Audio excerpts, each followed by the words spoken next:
السلام علیکم ورحمۃ اللہ وبرکاتہ۔ سیرت النبی صلی اللہ علیہ وسلم کا جو سلسلہ چل رہا تھا اس کا اگلا حصہ پیش خدمت ہے۔ اس سے پہلے ہم نے پڑھا کہ جنگ بدر میں خوب جم کر مسلمانوں اور مشرکین مکہ کے بیچ لڑائی ہوئی، جس میں مشرکین مکہ کو شکست یعنی ہار کا سامنا کرنا پڑا، اور پھر ابو جہل کو بھی آخر کار قتل کر دیا گیا۔ اب اس کے آگے عمیر رضی اللہ عنہ اور عوف بن حارث افرا کے ایمان افروز کارناموں کا ذکر پچھلے صفحات میں آ چکا ہے۔ حقیقت یہ ہے کہ اس معرکے میں قدم قدم پر ایسے مناظر پیش آئے جن میں عقیدے کی قوت اور اصول کی پختگی نمایاں اور جلوہ گر تھی۔ اس معرکے میں باپ اور بیٹے میں، بھائی اور بھائی میں صف آرائی ہوئی، اصولوں کے اختلاف پر تلواریں بے نیام ہوئیں، اور مظلوم و مقہور نے ظالم و قاہر سے ٹکرا کر اپنے غصے کی آگ بجھائی۔ ابن اسحاق نے ابن عباس رضی اللہ عنہ سے روایت کی ہے کہ نبی کریم صلی اللہ علیہ وسلم نے صحابہ کرام رضی اللہ عنہم سے فرمایا، مجھے معلوم ہے کہ بنو ہاشم وغیرہ کے کچھ لوگ زبردستی میدان جنگ میں لائے گئے تھے، انہیں ہماری جنگ سے کوئی سروکار نہیں، لہٰذا بنو ہاشم کا کوئی آدمی کسی کی زد میں آ جائے تو وہ اسے قتل نہ کرے، اور ابو البختری بن ہشام کسی کی زد میں آ جائے تو وہ اسے قتل نہ کرے، اور عباس رضی اللہ عنہ بن عبد المطلب کسی کے زد میں آ جائیں تو وہ بھی انہیں قتل نہ کرے، کیونکہ وہ بالجبر لائے گئے ہیں۔ اس پر عتبہ کے صاحبزادے ابو حذیفہ رضی اللہ عنہ نے کہا، کیا ہم اپنے باپ، بیٹوں، بھائیوں اور کنبے قبیلے کے لوگوں کو قتل کریں گے اور عباس کو چھوڑ دیں گے؟ اللہ کی قسم، اگر اس سے میری مٹ بھیڑ ہو گئی تو میں تو اسے تلوار کی لگام پہنا دوں گا۔ یہ خبر رسول اللہ صلی اللہ علیہ وسلم کو پہنچی تو آپ صلی اللہ علیہ وسلم نے عمر بن خطاب رضی اللہ عنہ سے فرمایا، کیا رسول اللہ صلی اللہ علیہ وسلم کے چچا کے چہرے پر تلوار ماری جائے گی؟ عمر رضی اللہ عنہ نے کہا، یا رسول اللہ صلی اللہ علیہ وسلم، مجھے چھوڑیے، میں تلوار سے اس شخص کی گردن اڑا دوں، کیونکہ واللہ یہ شخص منافق ہو گیا ہے۔ بعد میں ابو حذیفہ رضی اللہ عنہ کہا کرتے تھے، اس دن میں نے جو بات کہی تھی اس کی وجہ سے میں مطمئن نہیں ہوں، برابر خوف لگا رہتا ہے، صرف یہی صورت ہے کہ میری شہادت اس کا کفارہ بن جائے، اور بالآخر وہ یمامہ کی جنگ میں شہید ہو ہی گئے۔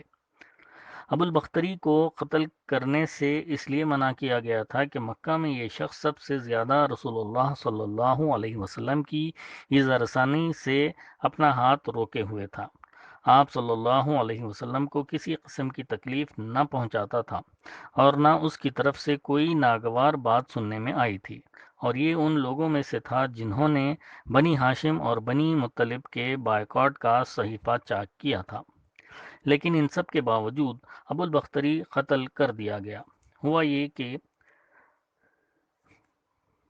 مجزر رضی اللہ عنہ زیاد بلوی سے اس کی مٹبھیڑ ہو گئی، اس کے ساتھ اس کا ایک اور ساتھی بھی تھا، دونوں ساتھ ساتھ لڑ رہے تھے۔ مجزر نے کہا، ابو البختری، رسول اللہ صلی اللہ علیہ وسلم نے ہمیں آپ کو قتل کرنے سے منع کیا ہے۔ اس نے کہا، اور میرا ساتھی؟ مجزر نے کہا، نہیں واللہ، ہم آپ کے ساتھی کو نہیں چھوڑ سکتے۔ اس نے کہا، اللہ کی قسم، تب میں اور وہ دونوں مریں گے۔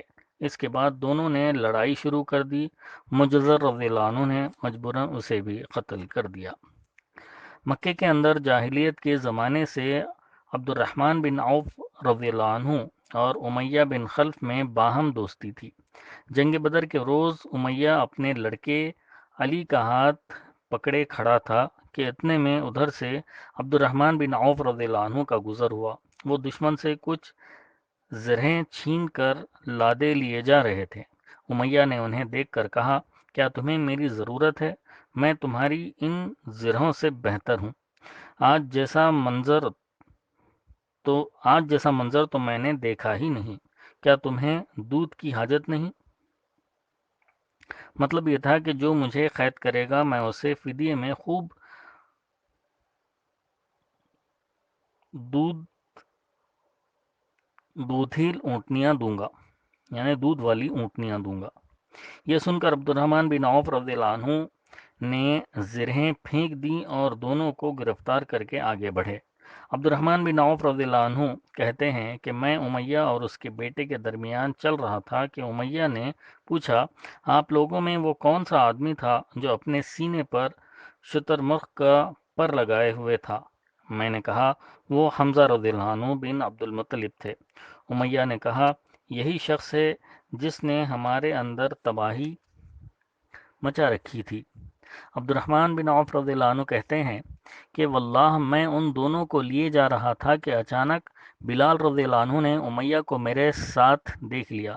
یاد رہے کہ امیہ بلال رضی اللہ عنہ کو مکے میں ستایا کرتا تھا۔ بلال رضی اللہ عنہ نے کہا، اوہو کفار کا سرغنہ امیہ بن خلف، اب یا تو میں بچوں گا یا یہ بچے گا۔ میں نے کہا اے بلال یہ میرا قیدی ہے۔ انہوں نے کہا اب یا تو میں رہوں گا یا یہ رہے گا۔ پھر نہایت بلند آواز سے پکارا، اے اللہ کے انصارو، یہ رہا کفار کا سرغنہ امیہ بن خلف، اب یا تو میں رہوں گا یا یہ رہے گا۔ عبد الرحمن بن عوف رضی اللہ عنہ کہتے ہیں کہ اتنے میں لوگوں نے ہمیں کنگن کی طرح گھیرے میں لے لیا۔ میں ان کا بچاؤ کر رہا تھا مگر ایک آدمی نے تلوار سونت کر اس کے بیٹے کے پاؤں پر ضرب لگائی اور وہ گر گیا۔ ادھر امیہ نے اتنے زور کی چیخ ماری کہ میں نے ویسی چیخ کبھی نہ سنی تھی۔ میں نے کہا نکل بھاگو، مگر آج بھاگنے کی گنجائش نہیں، اللہ کی قسم میں تمہارے کچھ کام نہیں آ سکتا۔ عبد الرحمن رضی اللہ عنہ کا بیان ہے کہ لوگوں نے اپنی تلواروں سے ان دونوں کو کاٹ کر ان کا کام تمام کر دیا۔ اس کے بعد عبد الرحمن رضی اللہ عنہ کہا کرتے تھے، اللہ بلال رضی اللہ عنہ پر رحم کرے، میری زرہیں بھی گئیں اور میرے قیدی کے بارے میں مجھے تڑپا بھی دیا۔ زاد المعاد میں علامہ ابن قیم نے لکھا ہے کہ عبد الرحمن رضی اللہ عنہ نے امیہ بن خلف سے کہا کہ گھٹنوں کے بل بیٹھ جاؤ۔ وہ بیٹھ گیا اور عبد الرحمن رضی اللہ عنہ نے اپنے آپ کو اس کے اوپر ڈال لیا، لیکن لوگوں نے نیچے سے تلوار مار کر امیہ کو قتل کر دیا۔ بعض تلواروں سے عبد الرحمن رضی اللہ عنہ کا پاؤں بھی زخمی ہو گیا۔ عمر بن خطاب رضی اللہ عنہ نے اپنے ماموں عاص بن ہشام بن مغیرہ کو قتل کیا۔ ابو بکر صدیق رضی اللہ عنہ نے اپنے بیٹے عبد الرحمن کو، جو اس وقت مشرکین کے ہمراہ تھے، پکار کر کہا، او خبیث، میرا مال کہاں ہے؟ عبد الرحمن نے کہا،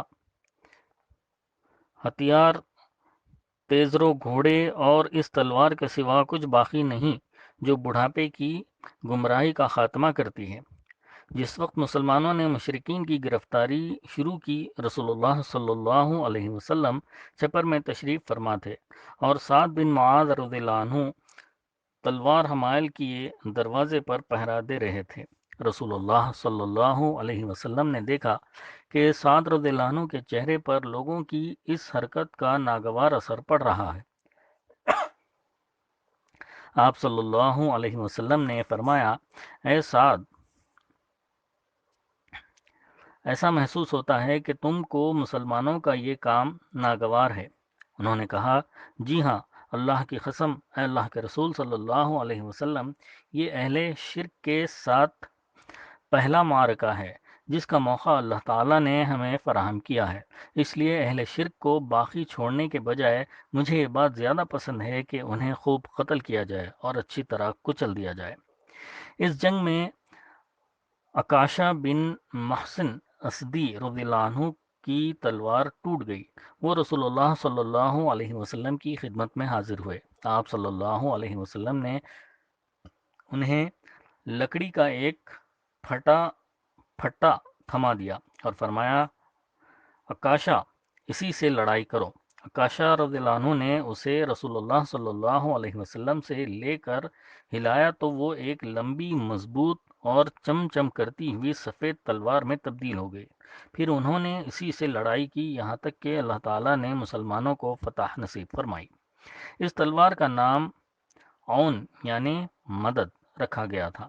یہ تلوار مستقلاً عکاشہ رضی اللہ عنہ کے پاس رہی اور وہ اسی کو لڑائیوں میں استعمال کرتے رہے، یہاں تک کہ دور صدیقی میں مرتدین کے خلاف جنگ کرتے ہوئے شہید ہو گئے۔ اس وقت بھی یہ تلوار ان کے پاس ہی تھی۔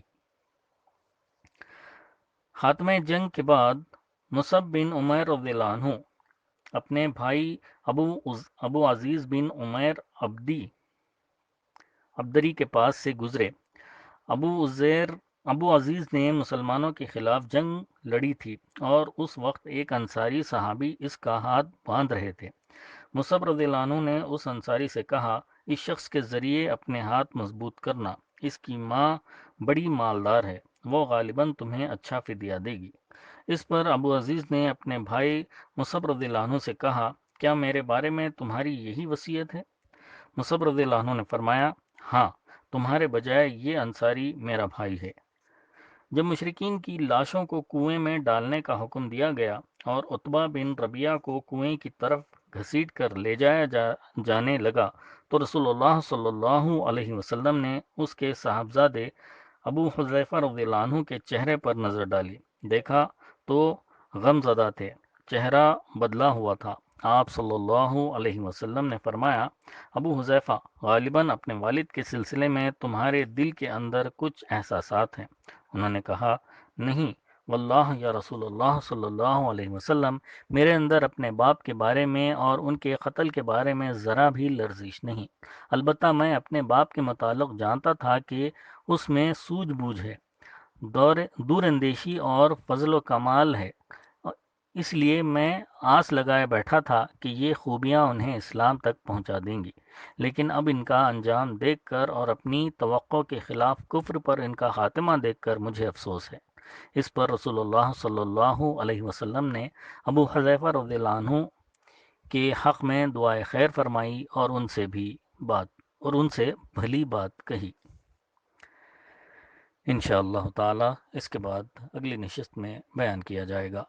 اللہ تعالی ہم سب کو نبی کریم صلی اللہ علیہ وسلم سے جیسی محبت کرنی چاہیے ویسی محبت کرنے والا بنائے، اور نبی کریم صلی اللہ علیہ وسلم کے نقش قدم پر اپنی زندگیوں کو گزارنے والا بنائے۔ آمین ثم آمین، وآخر الدعوانا ان الحمد للہ رب العالمین۔